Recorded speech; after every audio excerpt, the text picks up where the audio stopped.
boa noite para vocês aí. Vamos avançar com o nosso assunto de hoje. E mais uma vez, vai ser um tema um pouco diferente. Nós não queremos estar a usar sempre a mesma abordagem. E o que nós vamos falar hoje é sobre a excelência. Vocês já estão a ver a minha tela?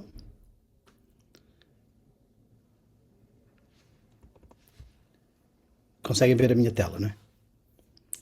Ok. A excelência tem a ver com chegar mais alto, mais perto. Para estarmos mais perto de Deus, vamos ter que estar a chegar a um nível mais elevado.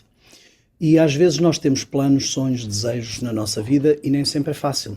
Mas Deus nos quer chamar à excelência, a chegar mais alto. E eu queria começar com este texto. Eu bem sei os pensamentos que tenho a vosso respeito. Está em Jeremias 29:11. E diz: pensamentos de paz e não de mal, para vos dar o fim que esperais. Até mesmo quando nós temos os nossos planos, os nossos objetivos, para os alcançarmos, tem que ser Deus realmente a conduzir esses planos. E às vezes não é fácil, porque às vezes temos os nossos desejos, as nossas necessidades. Eu queria começar por uma pergunta. Uma pergunta parece não ter nada a ver, mas isto nos vai levar a entender o tema de hoje. Qual é a sua altura? Há pessoas que são mais altas, há pessoas que são mais baixas. Eu fiz uma pequena pesquisa sobre alguns gigantes que nós encontramos no mundo atual ou recente, e comecei a ver alguns, por exemplo, o Sun Ming, que tem 2,40 m, um bocadinho mais alto que eu, uma altura já considerável. Vemos ali na fotografia que ele está com um jogador de basquetebol, ou seja, já normalmente são altos, e vejam por onde é que lhe dá o jogador de basquetebol.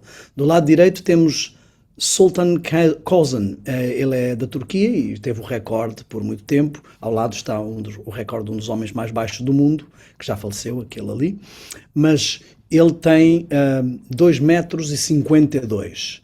Depois fui vendo alguns outros que são altos também, inclusive tem este aqui de Moçambique, Gabriel Monjane, 2,46 m. E o recorde da mulher mais alta está, portanto, na atualidade recente, com Zheng Jinglian, se não estou a assassinar o nome dela, e como veem, 2,49 m. E a coisa continua a aumentar. Leonid Standrig, da Ucrânia, também já faleceu, mas 2,57 m. Depois temos dois casos americanos e eles têm os recordes em altura, não é? 2,64 m para John Rogan. E depois temos Robert Wadlow, com 2,71 m. É quase 1 metro mais do que eu, não é? Que eu estaria nos 2,73 m. Como veem, não, 2 metros, 1,73 m. Como veem, ele está ali, não consegue sequer entrar convenientemente para o elevador, porque ele está à altura do teto. Eu coletei inclusive algumas fotografias. Aqui vemos Robert Wadlow ao lado do carro dele, e depois com a família. Deve ser difícil escolher se a foto vai ser em horizontal, se vai ser na vertical, porque a família, inclusive o pai, fica-lhe pela barriga, não é? Aqui temos uma fotografia promocional que fizeram dele. Vejam, a criança tem que subir no escadote para chegar a dizer um segredo. Ali, para ser entrevistado na rádio, não é? Tem que se baixar porque vai bater no teto. Aquele homem ao lado dele parece um anão, mas não é. Esses homens são pessoas normais.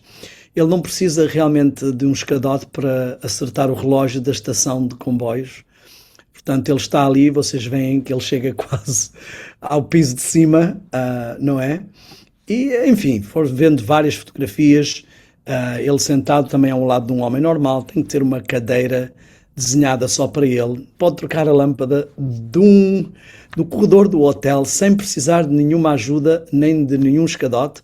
E temos ali um exemplo do sapato dele, com o sapato de um homem que já tem pés grandes, mas veem que o sapato dele é muito maior. Portanto, este é, na história recente, o registro da pessoa mais alta que nós temos. Mas se considerarmos a altura dele, vamos encontrar umas coisas interessantes, porque a Bíblia fala-nos de um gigante chamado Golias, que tinha cerca de 2,97 m. Portanto, Robert ficaria mais ou menos à altura do ombro de Golias. Ou seja, isto nos dá uma noção de quão alto era Golias. Vocês viram as fotografias de Robert? Agora, se olharmos para o que a Bíblia diz, nós vamos lembrar-nos de uma história em que Davi teve que enfrentar o gigante Golias. E ao pensarmos nessa história, nós vamos notar algo interessante. Porque Davi chega e Saul quer lhe dar armadura. Provavelmente naquela altura em Israel não havia muitas armaduras. Aliás, os israelitas, para afiarem as suas espadas, dependiam dos filisteus. Não é boa ideia ir fazer uma guerra com alguém de quem dependemos para afiar as espadas. Portanto, já começa mal.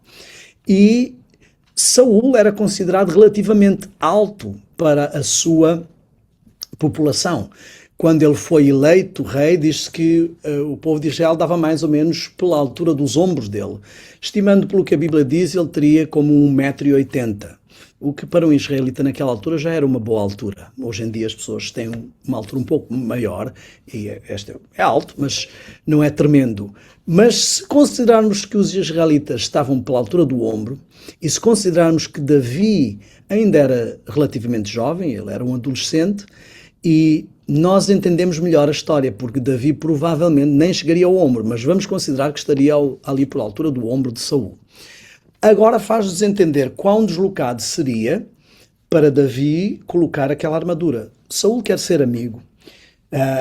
Olha, ele está desesperado. Imaginem quão desesperado tem que estar um homem para mandar um adolescente para enfrentar o gigante dos inimigos. Provavelmente entre todo o povo de Israel, Davi seria o menos preparado militarmente, o menos preparado em altura, na constituição física, para enfrentar aquele gigante. Mas era o único que espiritualmente estava disposto. E só podia ser espiritualmente, porque não havia nenhuma possibilidade física de que ele realizasse essa tarefa. Se olharmos um pouco para o adversário, nós vamos entender. O capacete de Golias pesava 9 quilos. A sua espada, outros 9 quilos. A sua lança, 10 quilos. A sua armadura, 57 quilos. Um militar, hoje em dia, ou um bombeiro, pode carregar um equipamento de 30 quilos. Vejam o peso disto. Ele em si estava entre 230 a 320 quilos. É uma desproporção tremenda. Se considerarmos estas proporções, seria quase como está a mostrar nesta figura. Realmente uma guerra muito injusta. Mas nós vemos que Davi toma a coragem e ele vai. E há aqui algo muito interessante, porque Davi não está a apresentar, ele diz, eu não consigo ir com esta armadura, eu vou com aquilo que estou habituado. O Senhor me tem ajudado. Ele não está a depender da funda dele, porque ele é muito habilidoso, que já matou um leão e um urso. Ele, quando vai, ele diz, tu vens a ti com o teu equipamento, mas eu venho a ti em nome do Senhor dos Exércitos, a quem tu tens afrontado. O que perturba a Davi é o desafio que Golias está a fazer a Deus. Ele ouve aquilo e olha para os amigos e diz assim, então, vocês ouviram o que esse indivíduo disse?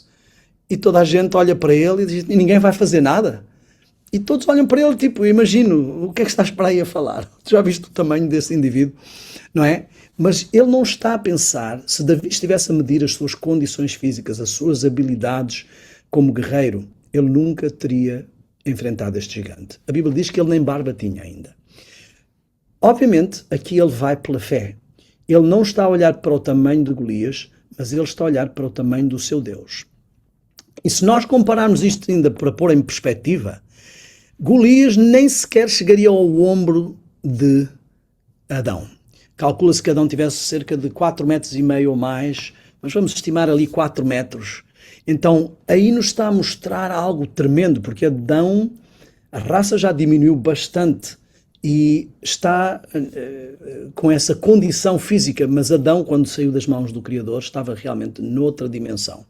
Imaginem o peso de Adão, imaginem o tamanho do cérebro, imaginem o que é um ser, nós usamos cerca de 10% da capacidade da nossa mente e temos um cérebro do tamanho que temos. Imaginem um cérebro que é 3 ou 4 vezes o nosso tamanho, o tamanho do nosso cérebro, e a usar-se em plena capacidade.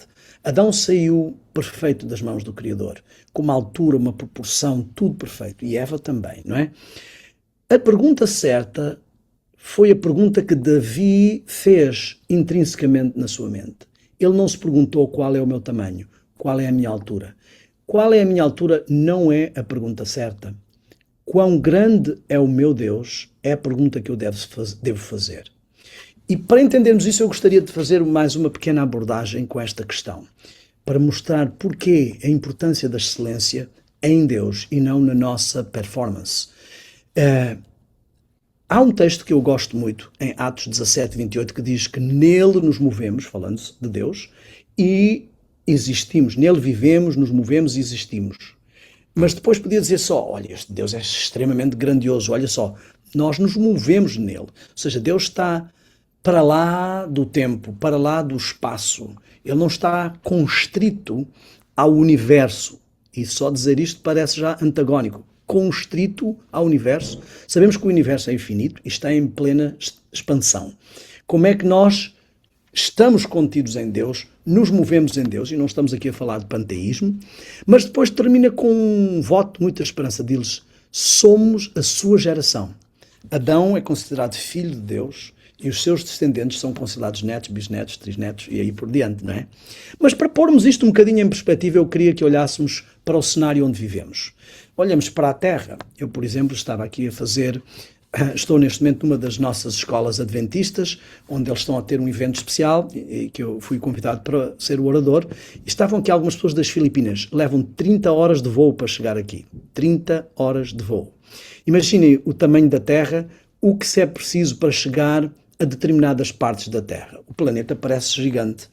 Mas quando colocamos em proporção e vemos os outros planetas, sim, parece que o planeta é grande, se olharmos para os planetas menores. Vênus, Marte, Mercúrio e podemos considerar o que quisermos sobre Plutão, os que dizem que é planeta, os que dizem que não é planeta. O que importa aqui que estamos a falar é da dimensão que o planeta tem. Portanto, o nosso planeta parece assim, grandinho.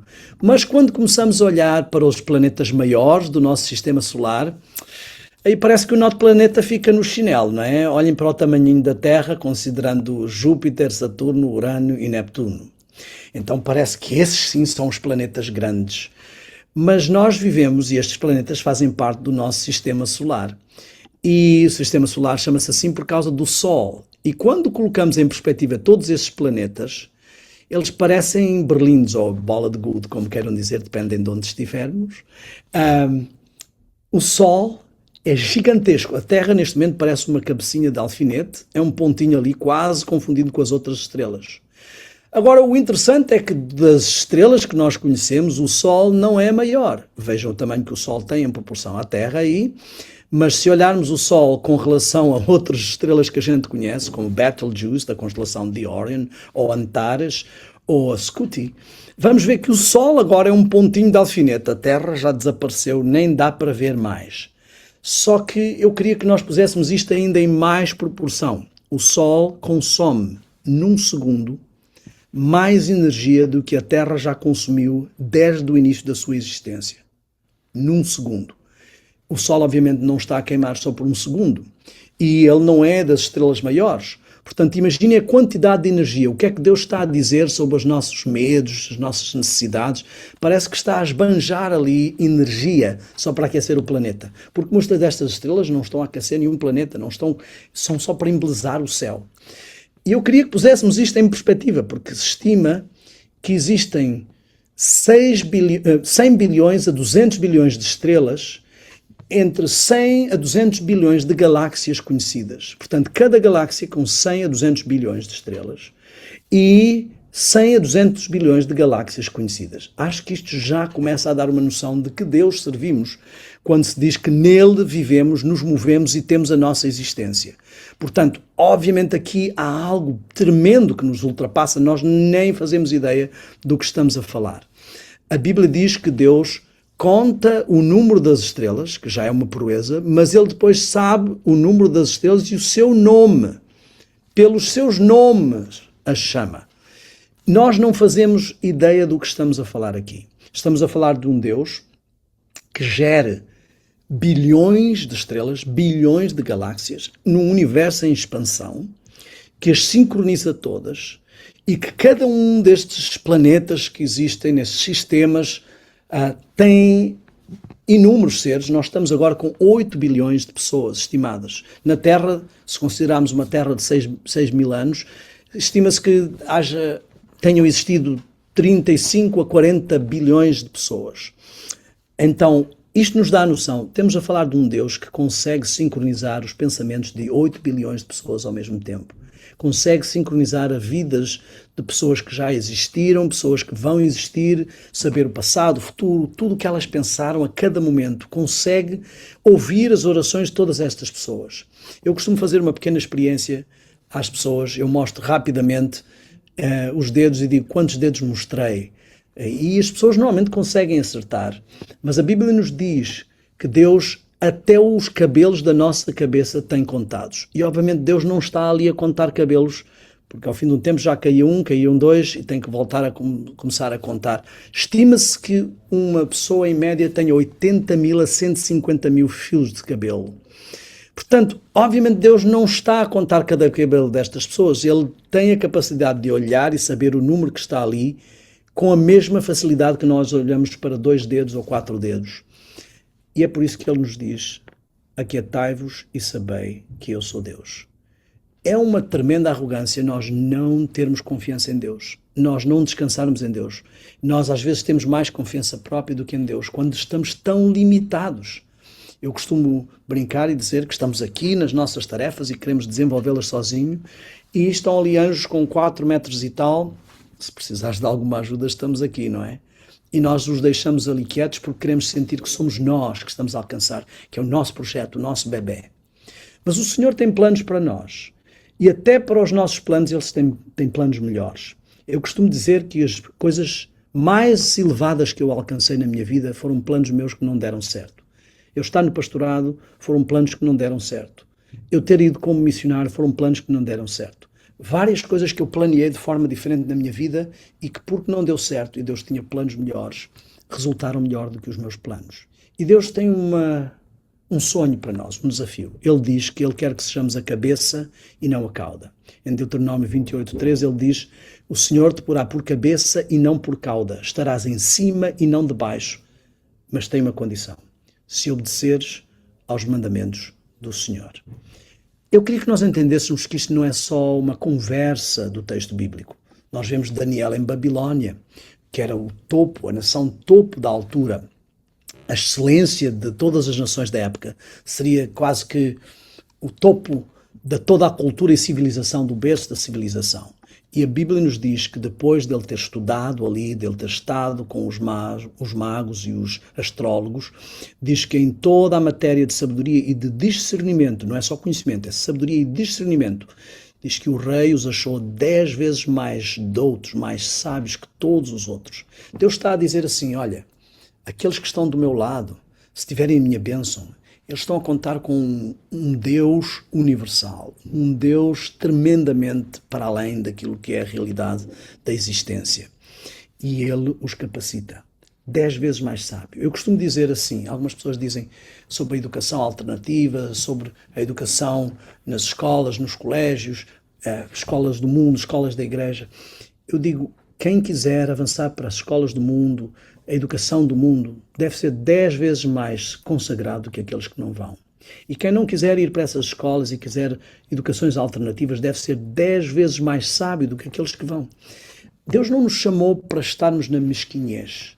E vemos isso com José do Egito. Apesar de ele ter ido para ali como escravo, a Bíblia nos diz que o Senhor estava com José e que ele foi um homem próspero. Ele não foi próspero financeiramente, apesar de ter prosperado financeiramente, os recursos não eram dele, mas o Senhor estava com ele e tudo o que ele fazia prosperava, de tal forma que ele passa de escravo a supervisor de todos os bens do seu Senhor. E mesmo depois de traído pelo inimigo que usou a mulher de Potifar, ele vai para a prisão e também prospera na prisão. Ele está sempre no topo e sempre na excelência. Depois dali ele é chamado e Deus tem um preparo para ele. Eu digo que às vezes o caminho para cima caminha-se para baixo. Nós às vezes, indo pela via da humildade, pela via das dificuldades, dos desafios, às vezes Deus nos está a preparar para caminhos muito elevados. Mas eu queria que nós não confundíssemos excelência com competição. O mundo trabalha na competição. Os melhores alunos competem com outros alunos para mostrar quem é que tem as melhores notas. Os melhores atletas competem com outros atletas para mostrar quem é que tem a melhor performance. Mas Deus diz que as coisas sábias deste mundo são loucura para Ele e que Ele confunde as coisas. Os grandes são pequenos e os primeiros são os últimos.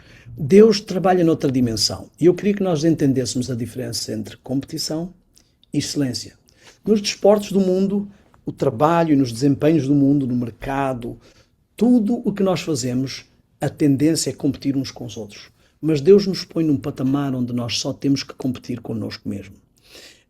E vimos que, diz Paulo, em 1 Coríntios 9, 24, os que correm no estádio, todos na verdade correm, mas um só leva o prémio. E depois nos desafia. Corram de tal forma que alcancem este prémio. Para entrar no céu, nós não temos que competir com ninguém, não temos que ultrapassar ninguém, não temos que ser melhor que ninguém.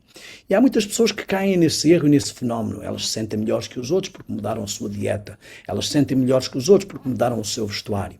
Nós não podemos confundir comportamento, que é importante, com transformação. E aqui, para entrar no céu, não há ninguém que nos vá fazer frente, não há ninguém que se vá interpor no caminho. O diabo pode até tentar, mas ele não consegue isso, porque a única pessoa que precisamos realmente vencer para entrar no céu somos nós mesmos. Então, a competição de Deus é excelência e não é contra ninguém. Não há ninguém que se entrar já tu não podes entrar, não há ninguém que se chegar primeiro já tu não podes chegar primeiro. Tu tens que sempre ser melhor do que ti mesmo. É uma luta contra o eu, não é uma luta como no mundo dos desportos, no mundo atlético. E vemos que Paulo nos diz isso claramente. Ele diz em 1 Coríntios 9, 26 e 27, ele diz: eu corro não como uma coisa incerta, não é alguém que está a correr sem rumo. Às vezes estamos na igreja, fazemos muitas coisas por rotina, por hábito, porque sabemos que são corretas, mas parece que não temos direção, parece que perdemos o rumo. Ele diz: eu combato não como combatendo o ar. Ele não está perdido na luta que está a ter, ele sabe o que é que está a fazer, ele sabe qual é o objetivo e ele exerce uma disciplina para alcançar o seu objetivo. E diz: eu subjugo o meu corpo e o reduzo à servidão. E isto é muito importante, por isso é que leva Paulo a dizer que ele combateu o bom combate. Que combate é este? O combate da fé não é um combate com ninguém. Eu não tenho que ser melhor do que os outros na igreja, eu não tenho que ser melhor do que os outros na jornada espiritual. Aliás, às vezes, quando eu entro nesse campo, é quando eu perco o combate, porque o eu começa a crescer. Eu chamo isso o balancé da fé. Vejam, Jesus era como Deus, se humilhou ao ponto de se tornar um de nós e de morrer na morte mais ignominiosa de que se poderia considerar na altura. Satanás, ou Lúcifer, não era como Deus, mas quis subir ao nível de Deus. Mas o balancé se inverteu. Jesus recebeu um nome acima de qualquer outro nome e Satanás vai ser lançado ao pó e ainda mais à destruição. Então o bom combate é o combate do eu, é o combate para suplantar o pior adversário que nós podemos ter. E só podemos alcançar a excelência quando buscarmos toda essa humildade. Diz Paulo: combati o bom combate, acabei a carreira, guardei a fé. Desde agora, a coroa da justiça me está guardada. A coroa da justiça é muito mais forte que uma medalha. A coroa da justiça é muito mais elevada do que apenas uma competição. E Paulo começa a escrever isso e depois ele descreve claramente que o Senhor dará, não somente a ele, mas a todos os que amarem a sua vinda. Então Paulo está a dar uma esperança a cada um de nós. Nesta luta, eu não preciso preocupar-me se alguém está mais avançado que eu em conhecimento bíblico, se alguém está mais avançado que eu em santificação, porque Deus não vai considerar-me em comparação com outros. Ele vai considerar-me em comparação comigo mesmo. Estou eu a progredir ou ando há 20 anos a patinar na mesma coisa? Eu estou a mudar a minha alimentação. Há quanto tempo? Há 25 anos que eu estou na mesma coisa. Nós temos que progredir constantemente. Temos que estar cada vez mais alto, até à excelência. A excelência deve ser o nosso objetivo. Para isso é preciso perseverança. E Paulo nos diz que há um prémio e que precisamos correr de tal maneira que o alcancemos. O que Paulo está a dizer é assim: até mesmo nas coisas do mundo, que o prémio é uma coroa de louros ou o prémio é uma medalha de ouro, que nada se compara com a coroa de ouro e a vida eterna que Deus nos tem para dar. Mas eles correm, dão o seu melhor, eles praticam, exercitam. Eu acho interessante que se alguém disser assim: eu não como isto ou não faço aquilo porque eu sou um atleta, toda a gente vai dar os parabéns e vai dizer que disciplina, que fantástico. Mas se alguém disser assim, eu escolhi este estilo de vida, já vão chamar de fanático, já vão dizer que é aquilo, que é isto. Portanto, parece que as coisas, o que está aqui em causa é o fim que justifica os meios, não é? Então, nós precisamos e somos desafiados por Paulo a perseverar, a correr de tal maneira esta corrida. Irmãos, há momentos que estamos cansados, há momentos que, como atletas, parece que fica difícil, atletas espirituais, mas precisamos ter a mesma genica, a mesma perseverança, a mesma resiliência que os atletas do mundo, que os atletas que correm por coisas que não são um prémio eterno. E se queremos chegar mais alto, mais elevado, temos que realmente buscar condescender com o que não é do mundo, mas com o que é espiritual. Temos que buscar descer ainda mais na nossa humildade. E é isso que Jesus nos diz, é isso que a Bíblia nos mostra. Tiago nos diz, no capítulo 4, versículo 10, humilhai-vos perante o Senhor e Ele vos exaltará. Também para cada um de nós existe um balancé da fé, onde temos que escolher se vamos tentar elevar-nos a nós próprios, exaltar-nos a nós próprios, pôr a ênfase no eu, no que podemos alcançar, na nossa capacidade de alcançar a excelência, seremos humilhados. Mas se vamos decidir quebrantar o eu, rejeitar o eu, subjugar o eu, deixar que outros tenham primazia, subjugar na nossa vida as coisas que alimentam o lado carnal, o lado do orgulho, o lado pessoal, aí seremos exaltados. Precisamos estar preparados para ser exaltados. E isso só vem pela humildade. Daniel e os seus amigos foram levados como cativos para a Babilónia. E com a sua humildade, mas a sua firmeza também, eles são postos em posições tão elevadas que mesmo ao mudar o reino, os medo-persas dizem não, este estava no reino da Grécia, mas no reino da Babilónia, mas nós conhecemos e ele pode fazer parte deste reino. José é a mesma coisa. O caminho que ele teve foi humilhando, tirando todas as coisas em que ele era mimado pelo pai, deixando-o sozinho. É um caminho difícil. É muito mais fácil de falar em teorias de Bíblia do que viver quando vêm as dificuldades e os problemas. Mas este é o caminho que Deus nos pede para trilhar. Humilhar-nos não de qualquer forma, mas perante Deus. Render o eu, render os nossos desejos, as nossas vontades. Muito, muito difícil. Mas esta é a chave que vira a nossa vida para a excelência. E o Senhor nos quer chamar para um patamar mais elevado.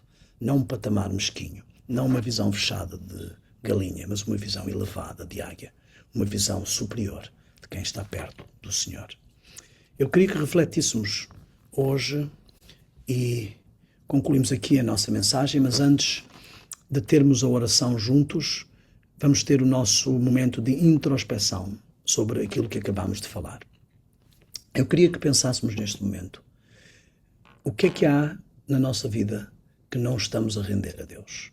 E porquê? O que é que nos impede de render essa parte da nossa vida a Deus? Normalmente são os nossos medos, a nossa ansiedade, os nossos desejos. Mas vejam como é uma desonra, vejam como é uma arrogância quando pensamos no potencial e no poder de Deus, como acabamos de ver. Será que um Deus que está a cuidar de um universo tão imenso, onde a nossa terra não passa de uma pedrinha, não passa de uma cabecinha de alfinete, comparando com as coisas que Ele criou? E eu queria que pensássemos mesmo nisto. As próprias galáxias, com bilhões de estrelas, elas à distância num universo imenso e infinito em expansão, elas continuam a ser um pontinho. Estamos a falar de um Deus que gera coisas para além daquilo que pensamos, que pode sincronizar coisas, que lê o futuro. Quem mais pode ultrapassar isso? Por que é que nós temos tanta dificuldade em confiar em Deus? Eu acredito que a principal razão é porque realmente não o conhecemos.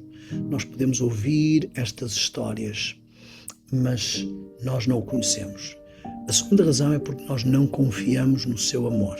Portanto, não conhecemos o seu poder, realmente não conhecemos.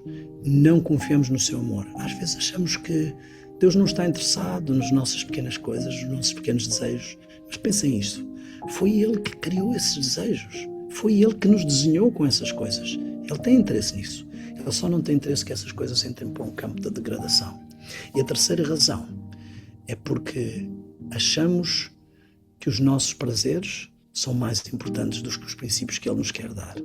Estamos mais interessados em desfrutar os nossos prazeres, os nossos desejos, os nossos sonhos, os nossos projetos. Às vezes que sabemos ou achamos que Ele não vai aprovar do que as outras coisas. Mas eu queria que aceitássemos este desafio de render essas coisas a Deus. De render as coisas, os recônditos do nosso coração que ainda queremos ser nós a cuidar, ainda queremos garantir que vai da forma como queremos.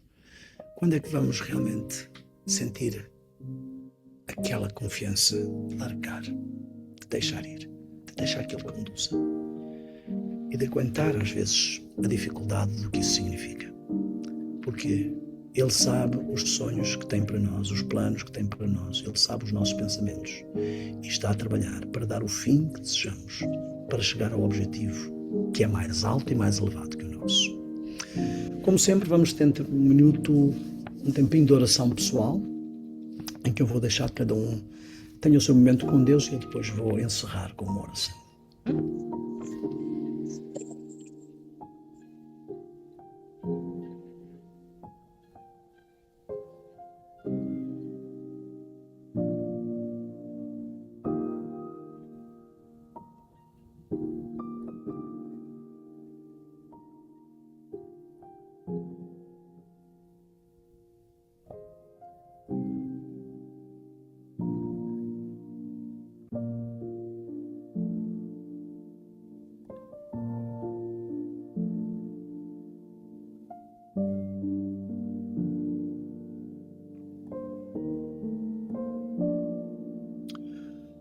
Pai Santo que habitas nos céus, Senhor nosso Deus, estamos neste momento na Tua presença, tal qual estamos.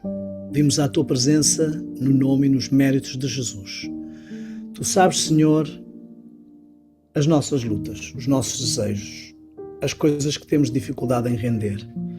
Tu sabes os desafios. Tu sabes os problemas que o inimigo nos apresenta, Senhor. Eu sei os meus, sei onde têm estado as dificuldades de rendição e Tu sabes de cada um de nós, cada um sabe os seus. Tu podes sondar o nosso coração. Ajuda-nos a desenvolver essa confiança. O caminho é doloroso, difícil.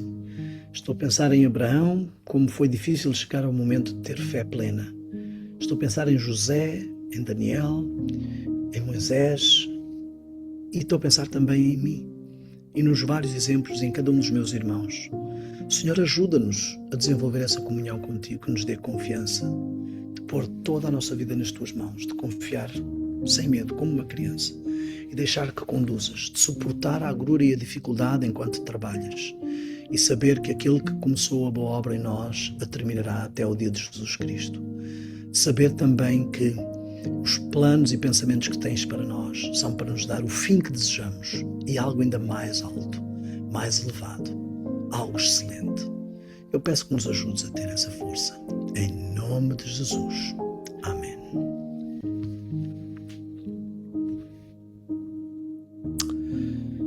Amigos, desejo que o Senhor vos ajude na labuta, cada um com os seus problemas, os seus desafios, as suas lutas, as suas dificuldades de render. Que o Senhor realmente nos ajude, porque o tempo é curto. Não é hora de desanimar. Eu gostei muito de uma expressão que aprendi no tempo que estive no Brasil. Diziam, não vamos morrer na praia. Essa expressão pode ser tomada de dois lados.